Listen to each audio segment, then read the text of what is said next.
ఇంకొక మాట కూడా మేము సూటిగా అడుగుతున్నాం. మీరు ఆలోచించుకోండి మీరు మాట్లాడిన మాటలు. నిజామాబాద్ ఎంపీగా నాకు అవకాశం ఇస్తే నేను 9 మంది ఎమ్మెల్యేలను గెలిపించినా అని మీరన్నారు.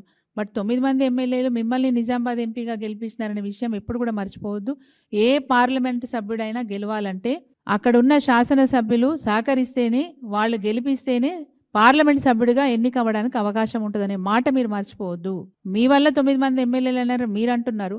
బట్ 9 మంది ఎమ్మెల్యేలు మీరు పార్లమెంటు సభ్యురాలుగా గెలవడానికి మీకోసం పనిచేసినారనే విషయాన్ని మీరు మర్చిపోవద్దు. సరే ఏదేమైనప్పటికీ మీరు మళ్ళీ రెండవసారి పోటీ చేసినప్పుడు బీఆర్ఎస్ పార్టీ రెండవసారి కూడా మీకు అవకాశం ఇచ్చినప్పుడు ఓటమి పాలైనా మీ బాధ చూడలేక మా పార్టీ గౌరవ అధ్యక్షులు గౌరవనీయులు కేసీఆర్ గారు మీకు మళ్ళీ ఎమ్మెల్సీగా అవకాశం ఇచ్చినారు. ఆ మాట ఎట్లా మర్చిపోయినారు? మీకంటే సీనియర్ మొదటి నుంచి కూడా మా కేసీఆర్ గారు వెంబడి నడిచిన బోయినపల్లి వినోద్ కుమార్ గారు కూడా ఓడిపోతే వారికి కూడా ఇవ్వకుండా మీకు అవకాశం కల్పించినారు. ఎట్లా మర్చిపోయినారు మీరు?